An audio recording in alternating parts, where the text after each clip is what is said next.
Story 1. I was sitting in an individualized education program meeting for one of my students and was reading over his strengths and his progress for the year. His mom cut me off halfway through and spent about 5 minutes talking about how different he was at home, that he was easy to wake up in the morning because he was so excited to come to school, that she could see him trying to be more social and that he was helping out at home and always creating something now, that he was basically a different kid compared to last year, and that she was so proud of him and so grateful for the work we were doing with him. I'm not an emotional person, but she got me. Story 2. It's a cyst. Doctors told my mom on Tuesday she has dementia.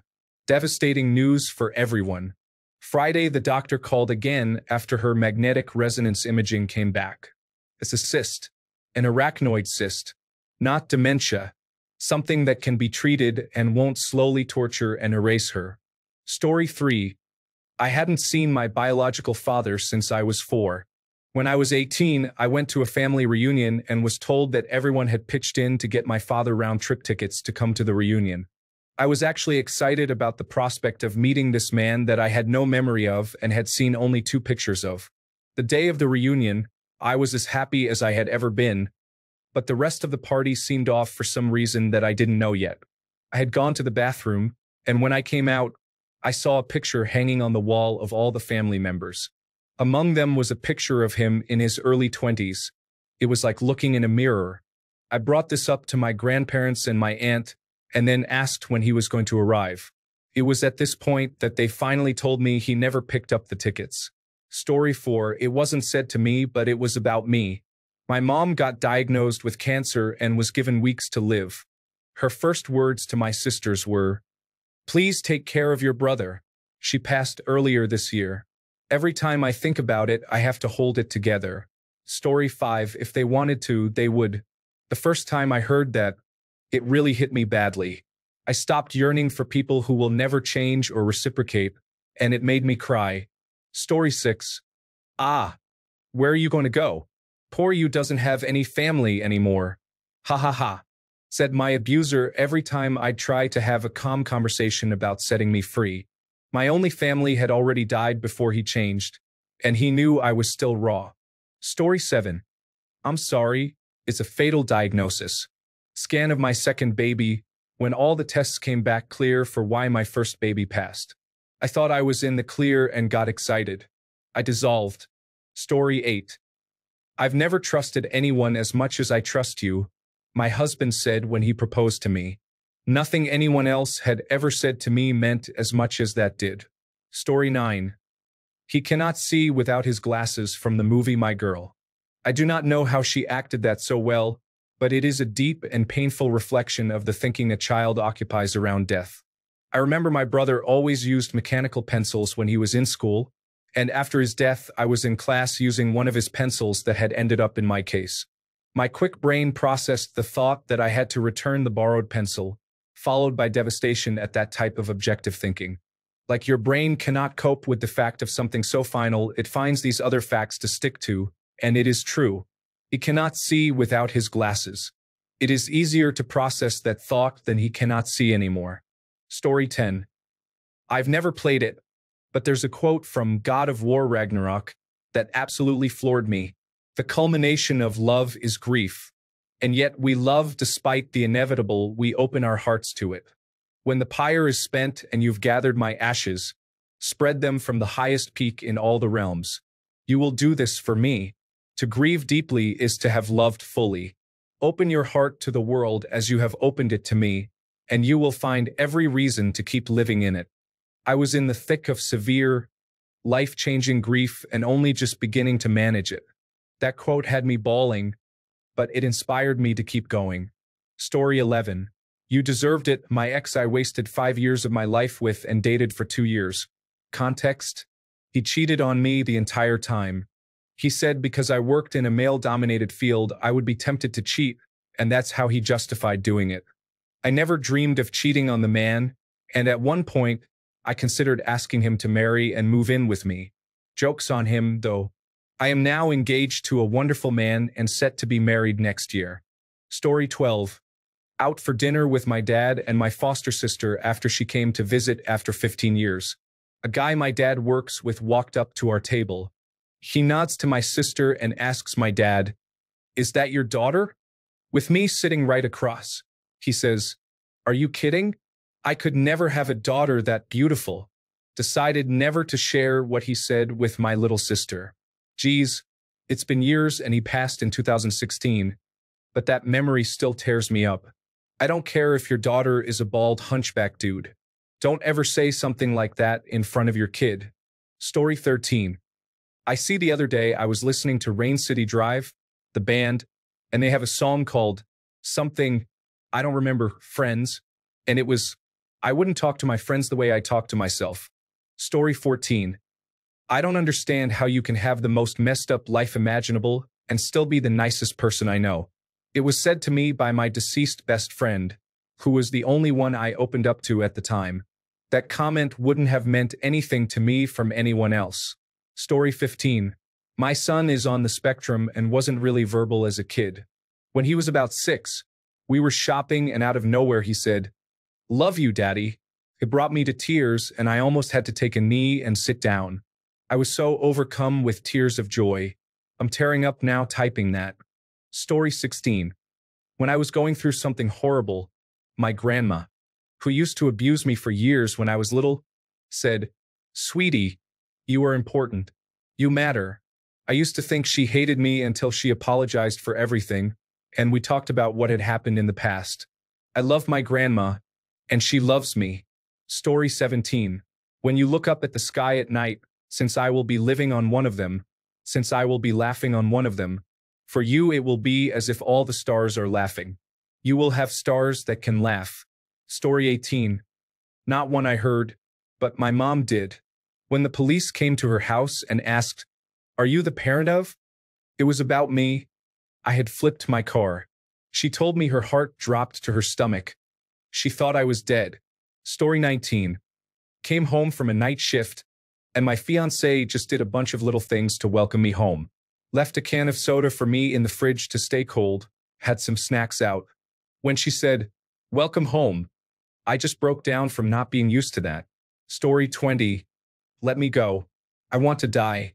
My mom, who was battling lung cancer, had gone into the hospital to have some tubes removed that were for draining fluid from her lungs and abdomen.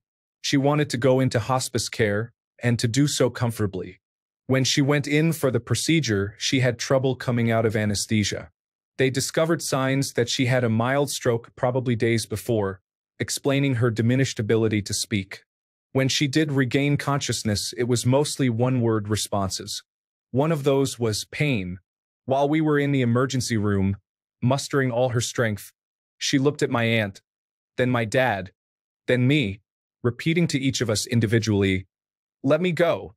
After that, she just repeated, "I want to die," over and over. It was too much. I tried to be the strong one, to keep a stiff upper lip for Dad like everyone sort of expects. I'm considered the stoic one in the family, I guess. Truth be told, I don't think anyone had seen me cry before that moment. Story 21.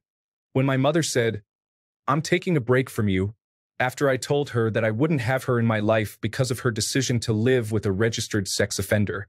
Story 22. Asked my boyfriend why he was being so mean to me, and why he wouldn't communicate with me about the things he's going through, rather than just shoving me aside whenever things get hard for him, and he answered with, "I just love studying more than I love you." P.S. He's studying for a licensure exam, and I sort of understand it must be heavy for him. But it still hurt. Haha. Story 23. I don't know what he sees in her. I was told my mother said this when she heard that I had gotten married to my long-term partner. We'd had no contact for a couple of years. I thought I'd become numb to her hurtful words, but it did make me emotional when I heard it. My cousin, who told me, and my husband, who was there, were both shocked. My cousin said he was livid when he heard it and was very apologetic for even telling me. Story 24. Mom, the doctor's office called. They said Dad has a mass in his nasal cavity that's made a hole in his skull. Fortunately, it turned out Dad had nasal polyps and not a cancerous tumor, and the hole in his skull was some kind of anomaly. This happened in 1990, and we lost Dad in 2016. Story 25. We have to start thinking about the fact that your mom probably isn't going to come home from the hospital. Plot twist. I was the one who had to say it. My daughter and I cried together. Story 26. Your husband has a non-survivable head injury. He was murdered by a complete stranger in front of my children because he was in my neighborhood to see a girl who broke up with him and, out of anger, decided to deliberately aim his car at my husband who was on our lawn, then chased him with his car until he ran him over. He lingered on life support for 24 hours while everyone said their goodbyes. It was the worst day of everyone's lives, but mostly my children's. Story 27. I didn't break or cry at the time of it being said, but please don't give up on me. This could really be something amazing, but I just need time. Please don't give up on me. I'll provide context below. I recently became reacquainted with someone from my childhood, the cousin of a lifelong friend. We met at a wedding after party, ended up talking for hours, and she came back to mine. We've been talking for a few weeks, and every time we get close, she freaks out and shuts it down, only to miss me and want to extend the friendship again. She's never had a long-term relationship and has only ever known mistreatment and abuse from guys for the most part. She's been manipulated, used, coaxed. I could go on, but I'd rather not, and you get the picture. She's always shocked at any sliver of kindness I give her. And she said she really thinks she could see something with me but has way too much going on. She's plagued with chronic illnesses and, despite being in her mid-20s, hasn't really had a chance to grasp adult life. Her dad's ill and pending surgery. Her grandfather may have cancer. Her mom's best friend is on his deathbed. Her closest friend went through grief from the loss of friends to a drunk driving accident, which she's empathized with deeply. She has a lot of anxiety as a result of past trauma, but despite all of that, she's a wonderful person and so full of life. Anyway, just this week, she was at my place, and we decided to get food together. While out, paranoia hit her extremely hard, and we essentially rushed back to mine after eating so we could get somewhere safe. The second we got home, she went to my room and completely broke down into possibly the worst panic attack I've ever witnessed. She said things like, "I don't know if I'm coming or going. There's just so much happening right now and I can't cope," and then turned to us and said, "It's just so intense, I can't do it," before crying some more, and then finally, "Don't give up on me. I know I'm hard work, but this could really be something special. Please don't give up on me." I held it together because I needed to be calm to take her down from her episode. But later on, when I was alone, I bawled my eyes at that. Never before have I heard such an unfiltered cry for help. The whole ordeal made me realize I'm actually a lot more mentally stable than I thought I was, and I'm glad I was able to help her through it. We've established an incredibly close bond as friends, and I'm aware there's potential toxicity to how some of the aforementioned events transpired. But I heard the cries of a girl who's accustomed to being used and tossed aside, and even if the measurement of our relationship ends at the friend's mark, I'm damn well sure I won't be giving up on her. Story 28.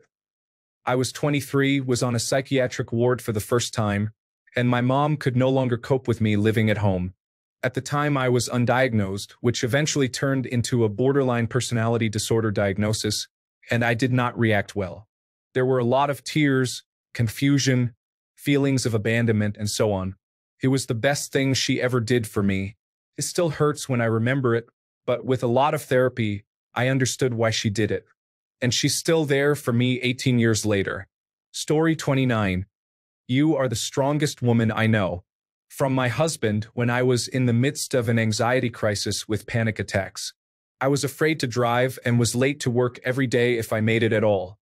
He usually left for work before me, but on this day he got to witness me trying to function through shaking and crying. Sometimes just showing up takes everything you have. I got in that state by using my primary care provider for psychiatric medications. Now, I will only use psychiatric doctors and nurses. Story 30. We've had to move your father to palliative care. We suggest you make plans to be here as soon as possible. 30 minutes before I'm due to deliver one of the biggest work presentations of my life, 200 miles away from him. Story 31. My clothes are dirty, said my ex less than a month after our breakup. When she came home from hooking up with a guy to the house we still lived in together, wearing his clothes. We were together for over 10 years. Story 32. You didn't know how little she loves you compared to your sister? The moment I realized that my paternal grandmother favored my sister more because she inherited facial traits from her side of the family, and why my grandmother barely spent time with me, and when she did, she criticized nearly everything I did, and I never understood why. Story 33. Hey sis. Mama went up to heaven and she's no longer with us. The phone call I got in the middle of the night shortly after my mother was put on hospice care for terminal cancer. Story 34. My dad died when I was 8. At my college graduation party, my mom's friend said, "Your father would be so proud of you." I didn't expect that to hit so hard. Story 35. Kind of recent first-time dad here. Never wanted kids most of my life. Turns out it's a good fit for me, and my little girl is the best thing that's ever happened to me. The sentence was, "Someday you'll pick her up for the last time." That still puts a frog in my throat. Story 36. I was never praised by my parents growing up. The one time my dad actually put his arm around my shoulders and said he was proud of me, I started crying. He didn't know what to say, but because I had never heard him say that before, I didn't know how to feel. He was always berating me and telling me how stupid and lazy I was for years. Even in my 40s, when my bosses praised me for my work, I would have to walk away and play it off jokingly because I could feel the tears welling up. It's why I always told my daughters that I loved them and when I was proud of them. I didn't want them to ever feel they were unappreciated.